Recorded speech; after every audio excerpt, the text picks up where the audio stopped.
Welcome and good evening. I would like to start off by saying it's good to be back. Tonight's first scheduled upload is a collection of 10 true horror stories. But before we begin, please be sure to hit that subscribe button as we're so close to 3,000. And 80% of my viewers are not already subscribed. Come on guys. Anyway, without further ado, let's begin. Number 1. Me and some friends went to an abandoned mental asylum at night, not really expecting much. We busted in one of the boarded up windows, and when we were inside, we all heard talking. We figured other people were there, so we followed the sound. We were walking down the hall and heard what sounded like a woman whispering, "Why did you take my baby?" over and over again. At this point, I am visibly shaking, and we all believed we found where the sound was coming from. We go in this room, and there was a huge cage. It looked like one of those pet carriers, but human-sized. I don't know what the fuck happened that night. I don't really believe dead people were talking in there, but the sheer creepiness of it all was too much. Number 2. My cousin and his family, wife and infant son, had lived in their house for about 5 years. His wife left home to drop the baby off at daycare before work, but realised she had left her phone at home. Entering the house, she turned a corner to the hallway and nearly ran into the drop-down attic ladder, which was fully extended. They never used the attic as it was filled with loose insulation and my cousin had left for work hours earlier. She quietly left the house, drove around the corner and called the police. When the police investigated, they found a short-range transmitter connected to several cameras hidden throughout their home.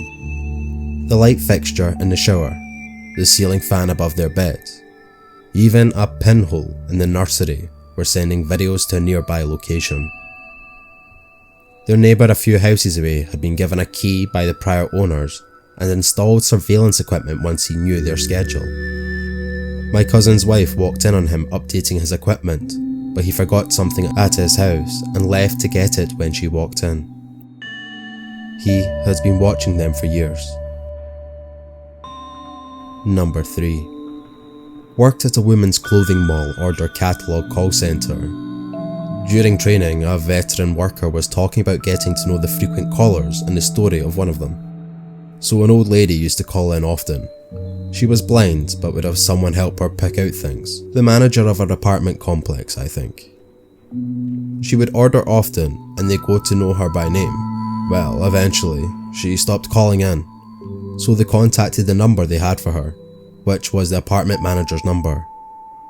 The old lady was fine but had moved to a new building because, well, the old blind lady was very meticulous with her cleaning. She cleaned everything often at an old lady level. So the manager had come in to do some maintenance for the first time in many months. Every room in her apartment, above head level, had thick webs and nests of black widow spiders. Hundreds and hundreds.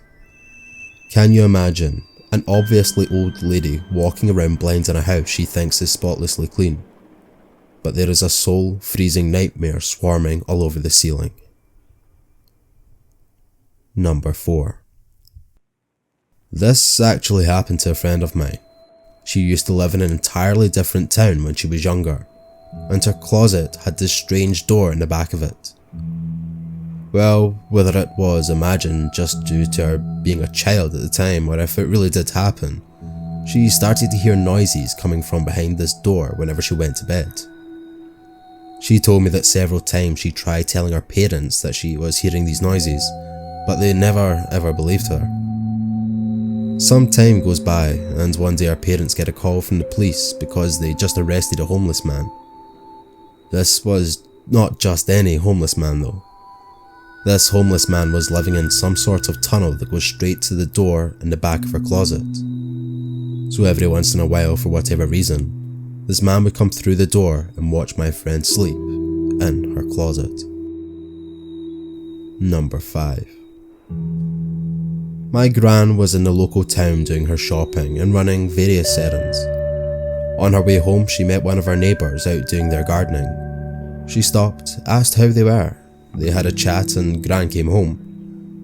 When she got in, my granddad asked how town had been, if she met anyone on the way. Gran started talking about the neighbour. Grandad interrupted her. Mrs. Black? We were at her funeral 2 weeks ago. Apparently Gran nearly passed out when she realised. Number 6. My granddad Darryl worked night shifts, so my grandma Dora was home alone most nights. Her sister-in-law Rose would randomly come over to keep her company. Dora decided to go to bed early one night. Rose came over that night to see how she was doing. She went to Dora's bedroom after calling for her with a reply of, "I'm in bed, just come in." Upon entering the room, Rose starts acting weird and telling her she really wants her to go up and come help her with something in the kitchen.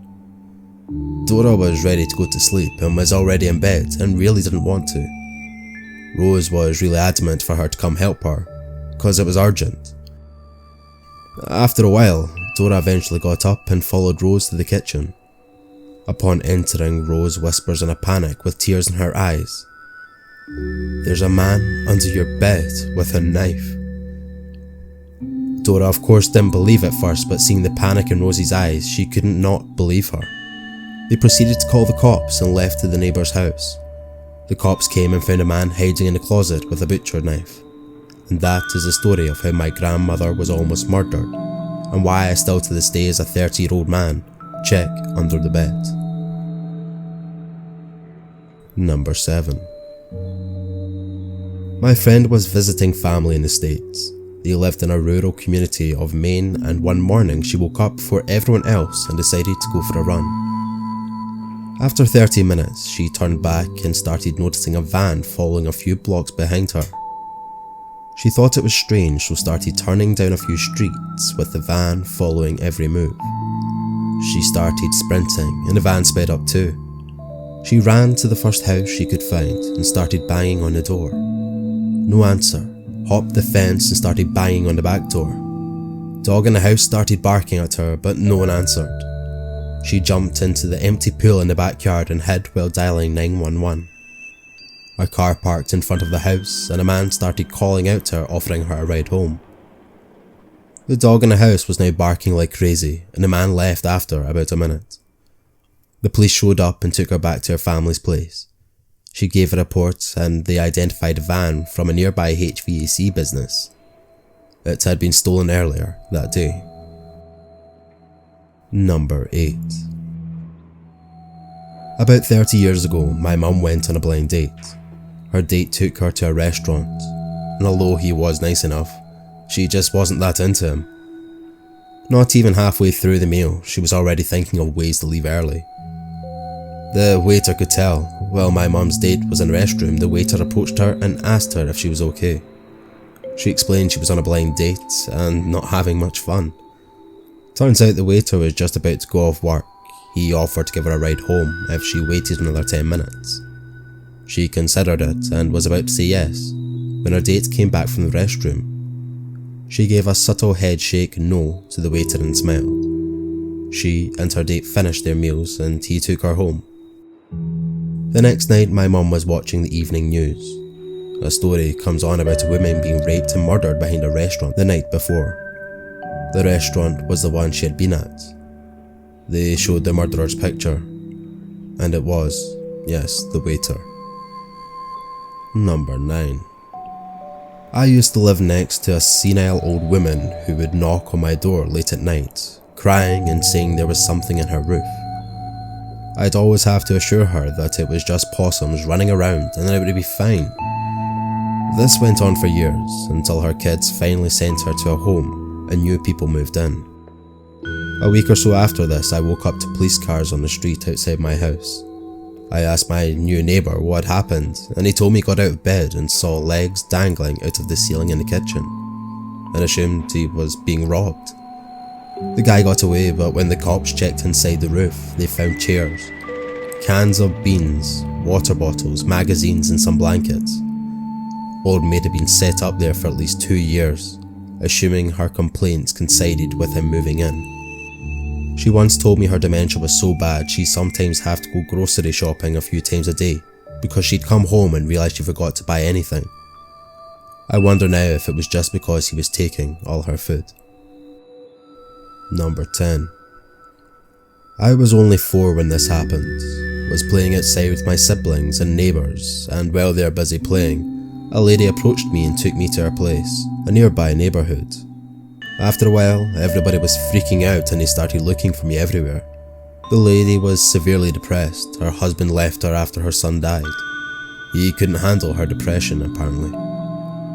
She took me to her place, fed me, and gave me tons of candy for a couple of days.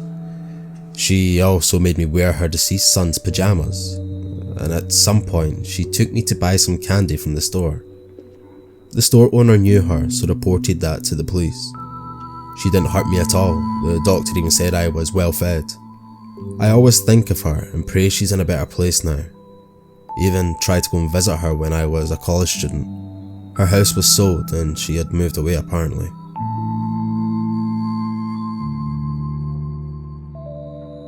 Thank you all for listening. It's been my pleasure, I assure you, and I hope to see you all in the next one. Thank you.